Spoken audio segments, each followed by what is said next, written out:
Desde tempos muito remotos, o homem constrói uma relação bastante peculiar com os animais que rondam o seu mundo.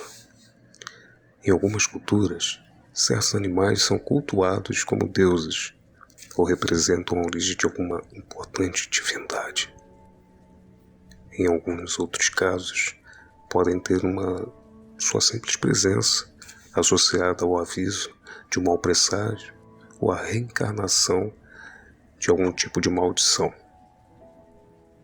No caso dos gatos, podemos ver que os dois tipos de olhar se aplicam a esse curioso felino. Por volta de 10.000 anos atrás, os gatos surgiram nos grupos humanos sedentários com a função natural de exterminar os roedores que rondavam os estoques de grãos. Nessa mesma época, lendas hebraicas e babilônias diziam que os gatos surgiam através de um espirro de um leão. Provavelmente, esse tipo de explicação mítica adveio das semelhanças físicas e de comportamento observadas entre os dois animais oriundos da mesma família biológica. Entre os egípcios, esse grau de proximidade se estreitou quando várias divindades assumiam partes do corpo de um gato. Bastet, a deusa egípcia da fertilidade e do amor materno, era comumente representada por uma mulher com cabeça de gato.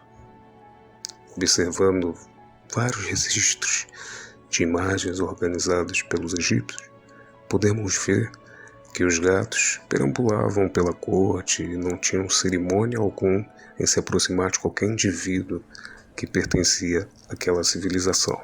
No desenvolvimento da era cristã, a boa relação com os gatos foi perdendo espaço para um verdadeiro processo de demonização do animal.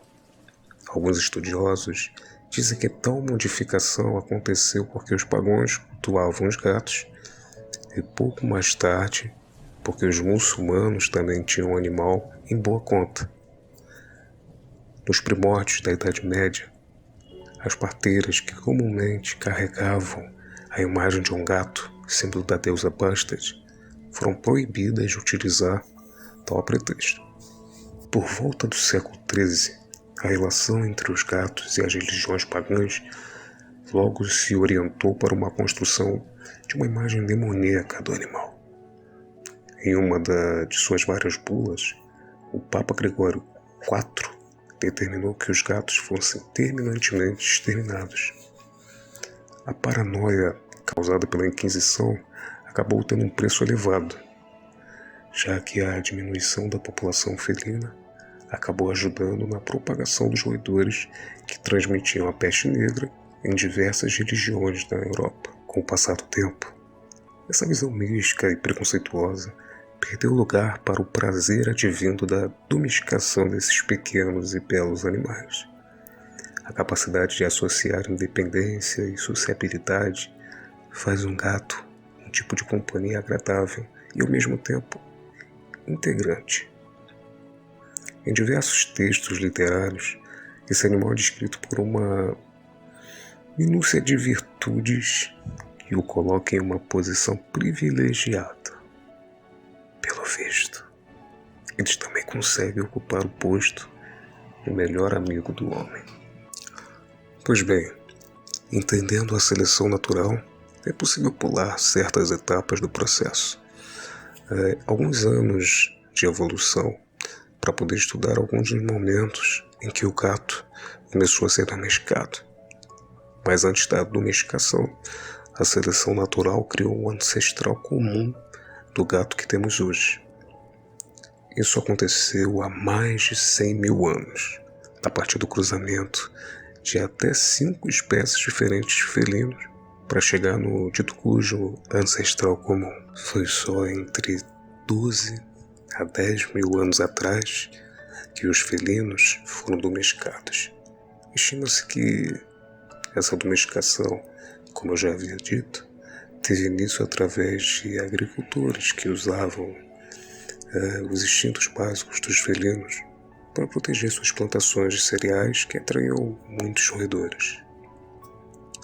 O felino que se acostumasse com essa situação se tornava mais dócil e acessível ao contato humano. Esse é o princípio básico da domesticação e da origem dos gatos atuais. Outro momento importante da origem dos felinos é em culturas em que o animal, como eu disse, era também adorado como deus ou entidade espiritual semelhante, no símbolo de boa sorte, por exemplo. Esse processo teve impacto maior no Egito, onde os gatos eram realmente adorados pela população. Como eu mencionei, o felino que fosse mais sociável aumentava as chances de contato com as pessoas. A partir disso, foi gerado um grande número de raças de gatos que cruzavam com os outros felinos já domesticados e até mesmo com outras espécies selvagens de pequeno porte. Foi assim que o gato doméstico foi proliferado pelo mundo.